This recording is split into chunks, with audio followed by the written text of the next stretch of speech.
আসসালামু আলাইকুম। এই ভিডিওতে আলোচনা করব xiaomi Poco C31 স্মার্টফোনটাকে নিয়ে। স্মার্টফোনটার গেমিং পারফরম্যান্স কেমন হবে এবং স্মার্টফোনটার ক্যামেরা কোয়ালিটি কেমন হবে এবং ওভারঅল এই মোবাইলটা কি আপনাদের জন্য বেস্ট হবে এবং এই স্মার্টফোনটার ভালো দিক খারাপ দিক সবকিছু তুলে ধরবো এই ভিডিওতে। তো আমি আপনাদের সাথে আছি সানজিদ সামির। ইউটিউব চ্যানেল হলে এখনই কষ্ট করে চ্যানেলটিকে সাবস্ক্রাইব করে পাশে থাকা বেল আইকনটি বাজিয়ে চ্যানেলটির সাথে থাকুন এবং ফেসবুক পেজ হলে এবং পেজটিকে ফলো করে দিন এবং এই ভিডিওতে একটি লাইক দিতে ভুলবেন না। প্রথমত আমরা কথা বলবো এই xiaomi Poco C31 স্মার্টফোনটার ডিজাইন এবং বিল্ড কোয়ালিটি নিয়ে। মোবাইলটির ডিজাইন এবং আউটলুকের কথা বলতে গেলে পলিকার্বনেটের তৈরি মোবাইলটির রিয়ার প্যানেল দেখতে প্রায় রিয়েলমি নার্জো সিরিজের মোবাইলগুলোর মতো। সেই সাথে ফিঙ্গারপ্রিন্ট স্ক্যানারটি রিয়ার প্যানেলে ক্যামেরা হাউসের পাশেই রয়েছে। মোবাইলটি দুটো কালার ভেরিয়েন্টে পাওয়া যায়, শ্যাডো গ্রে এবং রয়্যাল ব্লু। মোবাইলটির থিকনেস 9 মিলিমিটার, ওজন বা ওয়েট 194 গ্রাম। বাটন এবং পোর্টসের কথা বলতে গেলে মোবাইলটির রাইট সাইডে রয়েছে ভলিউম বাটন এবং পাওয়ার বাটন, লেফট সাইডে রয়েছে সিম কার্ড ট্রে। মোবাইলটির উপরের দিকে রয়েছে 3.5 mm হেডফোন জ্যাক পোর্ট এবং মোবাইলটির নিচের অংশে থাকছে স্পিকার, প্রাইমারি মাইক এবং মাইক্রো ইউএসবি পোর্ট। রিয়ার প্যানেলে থাকা ফিঙ্গারপ্রিন্টটি যথেষ্ট ফাস্ট বলে জানতে পেরেছি আর মোবাইলটিতে ফেস আনলক সিস্টেমও থাকছে। মোবাইলটির সামনে আসলে পেয়ে যাচ্ছেন একটি ফুল ভিউ ডিসপ্লে, যার উপরের দিকে মাঝ বরাবর বসানো থাকছে সেলফি ক্যামেরাটি। এবার আমরা কথা বলবো Poco C31 এর ডিসপ্লে সেকশন নিয়ে। মোবাইলটাতে 6.53 ইঞ্চের একটি IPS LCD ডিসপ্লে পাচ্ছেন। মোবাইলটার স্ক্রিন টু বডি রেশিও 81.0% এবং মোবাইলটার ডিসপ্লে রেজুলেশন 720x1600 পিক্সেল এবং সাথে 269 ppi ডেনসিটি থাকছে। এই মোবাইলের ডিসপ্লেটা মোটামুটি ভালো হবে বলে জানতে পেরেছি। যারা ভিডিও দেখতে বেশি ভালোবাসেন তাদের জন্য এই বাজেটে এই মোবাইলের ডিসপ্লেটা একেবারে খারাপ হবে না, মোটামুটি ভালো হবে। এবার আমরা কথা বলবো Poco C31 এর হার্ডওয়্যার সেকশন নিয়ে। এই মোবাইলটাতে আপনারা Android 10 এর সাপোর্ট পাচ্ছেন এবং MIUI 12 এর সাপোর্ট থাকছে। এই মোবাইলটাতে চিপসেট হিসেবে থাকছে MediaTek Helio G35, যেটি 12 nanometer আর্কিটেকচারে বিল্ড করা একটা অক্টা-কোর প্রসেসর এবং মোবাইলটাতে জিপিইউ হিসেবে থাকছে Power BR GEA320। এই মোবাইলটার হার্ডওয়্যার সেকশন নিয়ে বলতে গেলে এই মোবাইলটাতে Android 10 এর বদল Android 11 থাকলে ভালো হতো। যেহেতু এটা নতুন মোবাইল সেক্ষেত্রে Android 11 দিয়ে আসলে ভালো হতো। পরবর্তী আপডেটে আপনারা Android 11 পেয়ে যাবেন।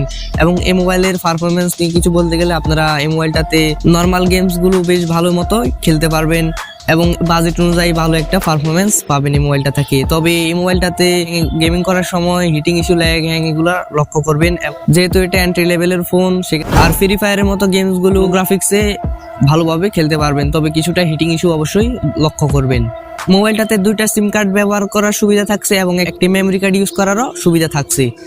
মোবাইলটা বাংলাদেশ মার্কেটে একটা ভেরিয়েন্টে পাওয়া যায়, 4+64GB ভেরিয়েন্টটা পাওয়া যায়। মোবাইলটার র্যাম টাইপ LPDDR4X এবং স্টোরেজ টাইপ eMMC 5.1। আর এই মোবাইলটা আপনারা আনঅফিসিয়ালি বাংলাদেশ মার্কেটে পেয়ে যাবেন, তবে অফিসিয়ালি এখন এই মোবাইলটা বাংলাদেশ মার্কেটে লঞ্চ হয়নি। আর এই মোবাইলটার আনঅফিসিয়াল প্রাইস রাখা হয়েছে 11,500 থেকে 12,000 টাকা। এবার কথা বলবো এই Poco C31 এর মেইন ক্যামেরা সেকশন নিয়ে। মোবাইলটাতে ট্রিপল ক্যামেরা সেটআপ থাকছে।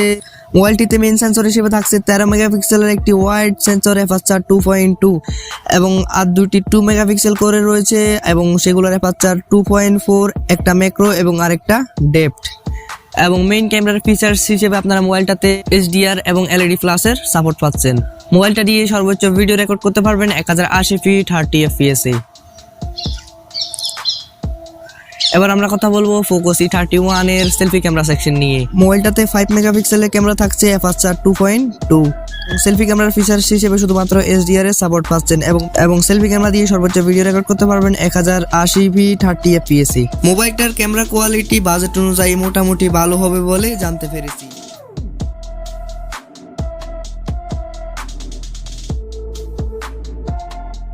এবং মোবাইলটাতে লাউড স্পিকার থাকছে এবং 3.5 mm এর অডিও জ্যাকটাও থাকছে।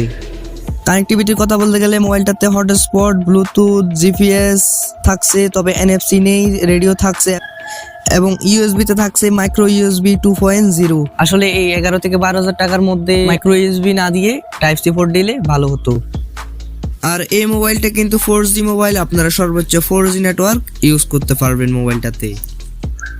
আর মোবাইলটাতে 5000 mAh এর ব্যাটারি ইউজ করা হয়েছে আর মোবাইলটার সাথে 10 ওয়াটের চার্জারটা দিয়ে দেওয়া হয়েছে। নরমাল ইউজে মোবাইলটা থেকে ইজিলি 2 দিন ব্যাটারি ব্যাকআপ পাবেন আর হেভি ইউজে অনায়াসে 1 দিন পার করে দিতে পারবেন। মোবাইলটাতে খারাপ লাগার মতো বিষয়গুলো হচ্ছে যে মোবাইলটাতে Android 10 এর বদলে এখানে Android 11 এর সাপোর্ট থাকলে ভালো হতো আর ইউএসবি তে মাইক্রো ইউএসবি না দিয়ে টাইপ সি পোর্ট দিলে বেস্ট হতো। আসলে 11 থেকে 12,000 টাকার মধ্যে আসলে মাইক্রো ইউএসবি দেওয়াটা আসলে ঠিক হয়নি।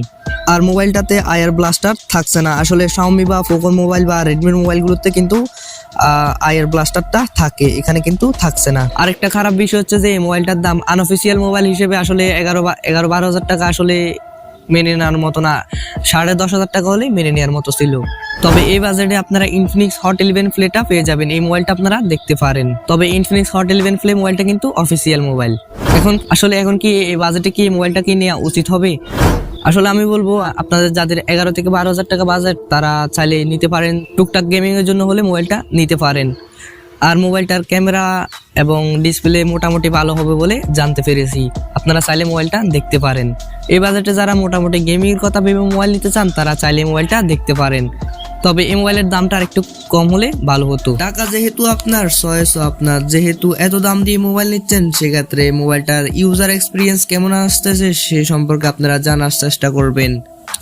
তো ভিডিওটি কেমন লেগেছে কমেন্ট বক্সে জানাতে ভুলবেন না, এবং ভিডিওতে লাইক, সাবস্ক্রাইব, কমেন্ট, শেয়ার করে চ্যানেলটির সাথে থাকুন। এবং আমাদের সকল সোশ্যাল মিডিয়াগুলোর লিঙ্ক ভিডিও ডেসক্রিপশন বক্সে দেওয়া আছে, চাইলে যুক্ত হয়ে নিতে পারেন। তো আমাদের গ্রুপের লিঙ্ক ভিডিও ডেসক্রিপশন বক্সে দেওয়া আছে, চাইলে জয়েন করে নিতে পারেন। তো দেখা হচ্ছে আগামী পর্বে নতুন কিছু নিয়ে, ততক্ষণ সবাই সুস্থ থাকবেন। খোদা হাফেজ।